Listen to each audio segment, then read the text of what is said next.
Lord Krackatoa put out neutral.mp4. This thing went sicko mode on Twitter. Everybody was loving this. A lot of people were like adding me and telling me, you gotta watch this neutral video. Click any frame in this, and it's just Krackatoa giving off menacing energy. But it's based off this. This is the Machabo on fundamentals for those who want to become good at GG. Anti-airs, neutral, mind games, and decision making. Sajam discusses the Machabo article. This is 3 years old now. Krackatoa's video is like a nicer version of it. That's not just like looking at the article. This article is just that good. The ideas are excellent no matter what game you play. And I think the video is a great example about how to take something like this, pages and pages and pages of text, translated into an 8-minute video here. So let's just check it out. We'll watch it. I'm down. Why'd you get grabbed full screen by Kai Kisuke? Watch this video. Find out. You know, the energy, the aura.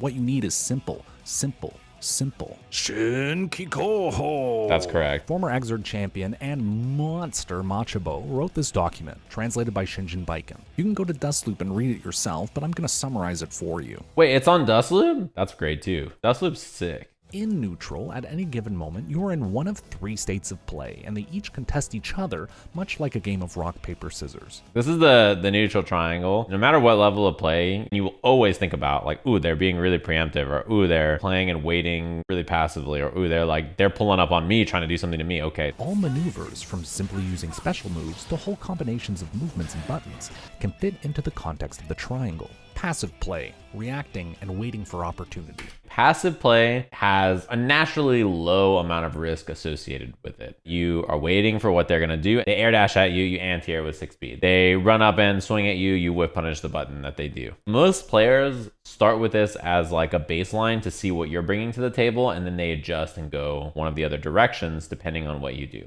It's what Faust was doing in this clip. And that's why this led worked. to his death. Passive play is about waiting and playing reactively. This leaves you available to capitalize on your opponent making preemptive plays. When you're playing passively, anything reactable is punishable. The best part is you can't be counter-hit for doing nothing. But anytime you get counter-hit in neutral by a big slow button with a lot of whiff recovery, ask yourself what you could have gotten by doing nothing. Playing passively more often might be your solution. It's really good against people trying to approach with neutral skip tools. So like any special move that just flies them across the screen. Anything where your opponent is running up and swinging with a big button to try to get things started. Anytime they're trying to use movement to attack with air dashing, passive play is really good to cover that kind of stuff. Enter establishing play. Good old rock. Nothing beats that. Listen, I'm not here for rock propaganda, okay? How much ground can your opponent cover before you suddenly realize you're in a shit situation? About this much. When a player is committed to playing passively, they're effectively operating on a delay. A character with a decent run can get into a threatening range from about half screen before you even have time to react. This Faust, me, is reacting to Soul's forward movement as a tell, and trying to check him before he gets a far slash out. When Soul is in this range, that's not enough to check his approach. Soul gets an opportunity to establish his offense, landing far S is good, all because I'm scared of jump-ins, bandit bringers, gun flames, and getting whiff punished. If you're like, okay, well, how do I beat passive play? It's the most safe.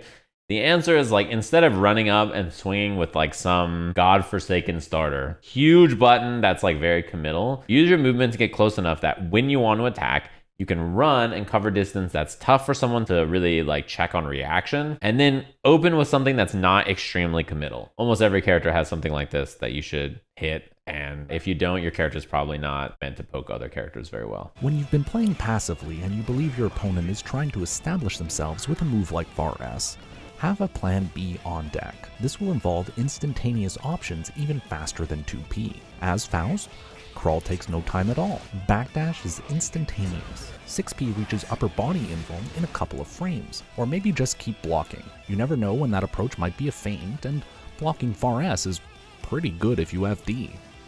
Commit to passive play. This is what you get. All right.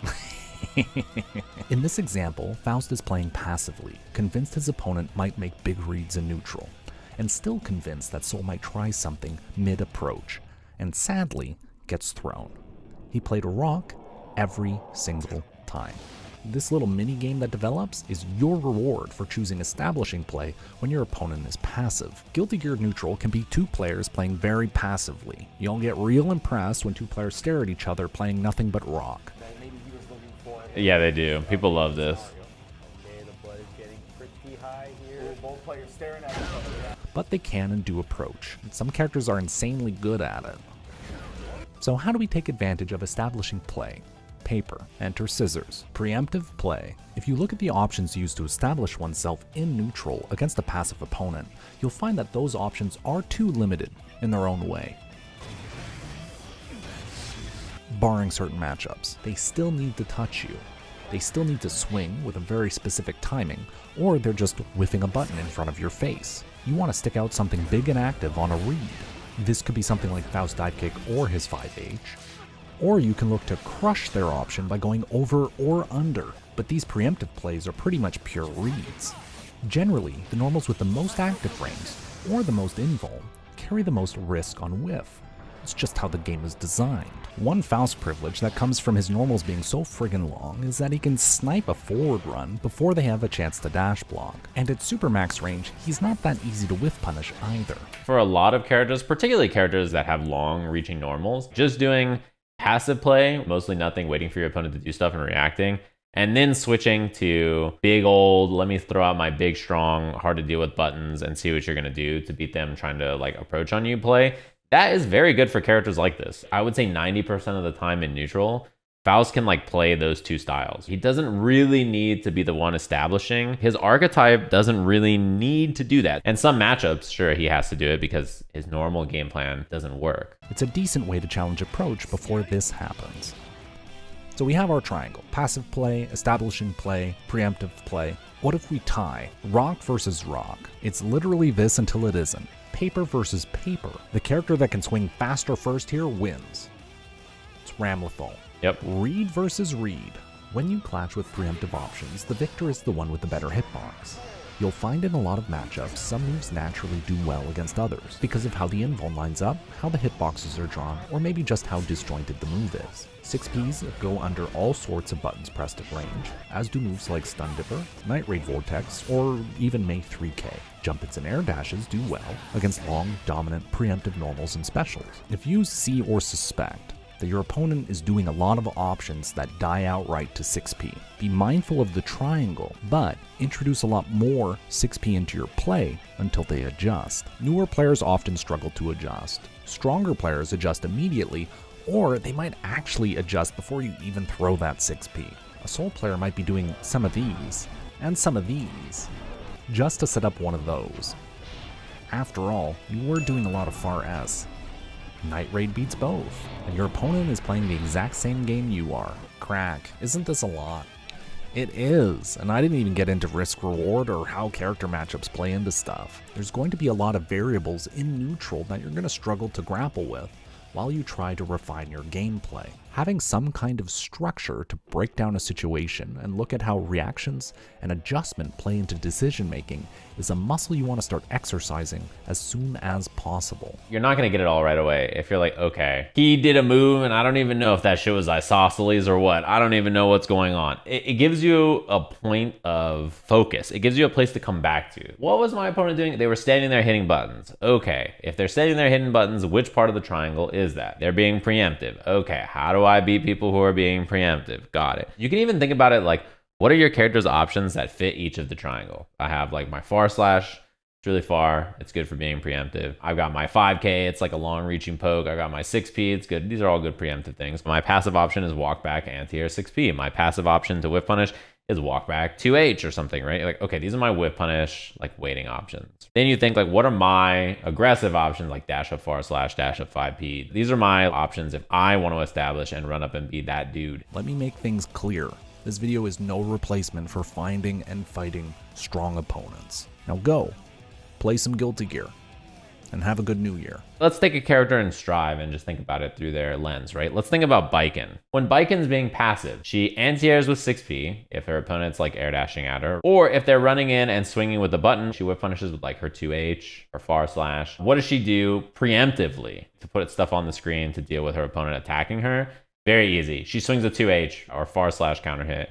and you die. Air dash back to Tommy even. It kind of fits both, but it's good for that too. What's her establishing play? It's like fucking everything. Air dash jump S, Yozansen. This is her attacking you, establishing her offense. Run up, far slash is also very good. Run up 2H is also a really common one. Run up Kabari. It can be preemptive, but it can also be to establish your offense too. So what do you do if your opponent is sitting there waiting? You establish your offense. You run at them and you do your far slash, which is hard to contest. They have to commit to 6P. You run at them and do your 2H, that beats 6P and those kinds of books.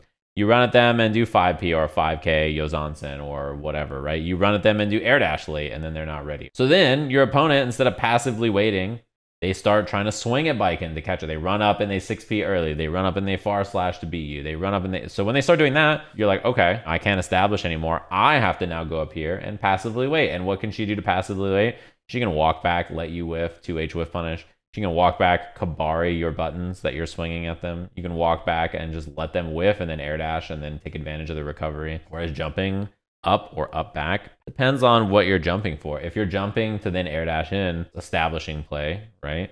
If you're jumping backwards to like beat your opponent running up and swinging at you, then it's passive play. If you're doing like jump neutral button that like checks space in front of you, then it's probably you being preemptive. If you pull up any clip of a fighting game, you can probably figure out which part of the triangle they're doing just by watching it. How does this work with characters with more pronounced strengths like Axel zoning? So I talked about this in regards to Faust, a character who really only needs to do 2 parts of the triangle in neutral, and Axel is very similar. He just does passive and preemptive play for the most part because you don't need to establish. Sitting there and waiting for them to do stuff or sitting there and sticking out your good pokes that go full screen, those are like very effective. And if you have 2 options, then you're covered. At worst, you're even with your opponent, but like you're always gonna be fine. Problems for those characters are generally matchups where they cannot do this style of play because the other character prevents them from doing it, so they have to establish, and establishing is not their specialty. Testament and Axel and Faust only really want to establish offense if they're already winning the video game. When you get to a high level and you get better at the character, you can also establish more effectively. But some archetypes naturally do less of one of these options.